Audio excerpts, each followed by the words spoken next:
What is this shit you've just posted, Jack? What? Who, me? So creepy. What is this?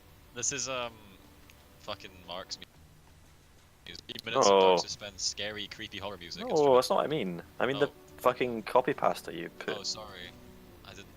Yes, this was copy pasta I found on description. PUBG. So creepy. Have you seen, if you can replicate this, there is a slight chance it's not random. It's going to sound insane to most, but I have been investigating the paranormal. I'm not gonna fucking finish this. I had Then, no idea. I get wait, voices from let me inside tell a the video. story. Let me tell a story, hang on. 1 second, let me get it up. One was a female voice that said, "Chris, you have a gun." Okay. I'd never given it much thought to how I would die.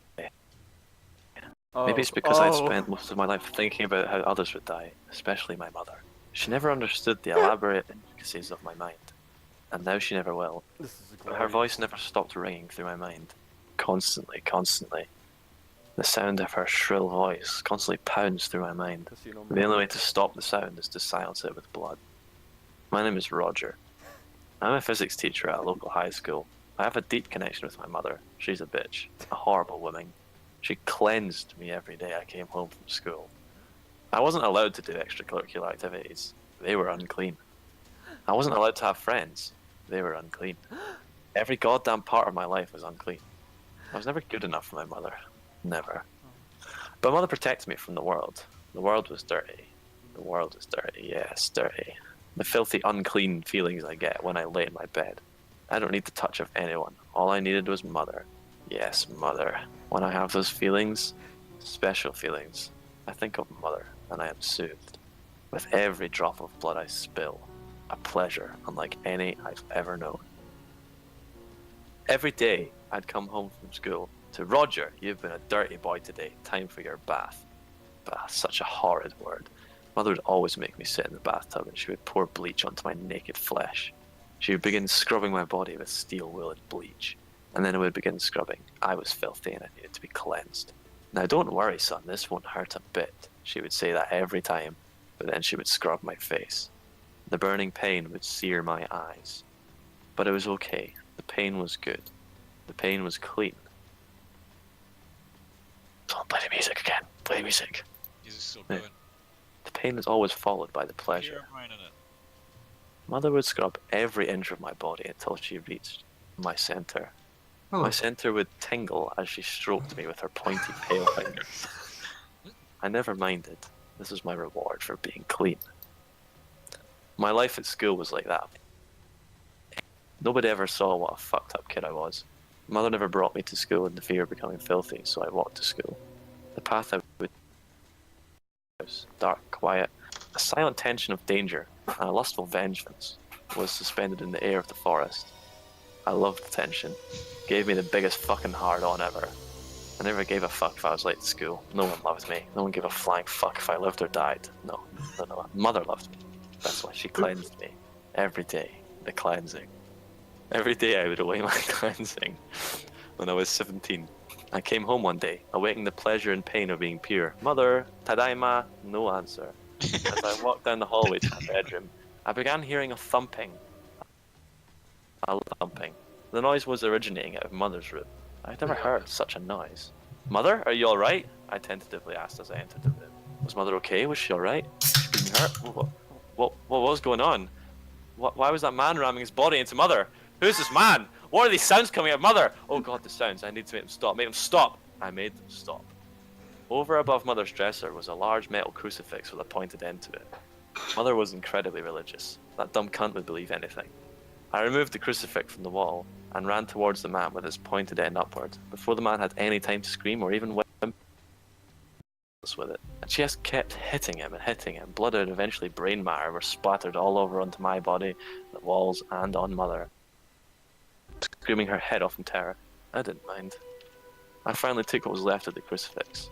The statue of Jesus had fallen off it, pierced the cross into the man's eye socket. Roger, what the hell's the matter with you? Mother, oh Mother. She would get hers eventually. But the man was still breathing, still a glimmer of hope that his fragile, filthy life would survive. No. I would make sure his dirty life never saw the light of day again. I grabbed hold of his loose limbs and dragged his mangled body down the staircase. Each thud on the wooden staircase cracked deeper wound into the fuck's neck.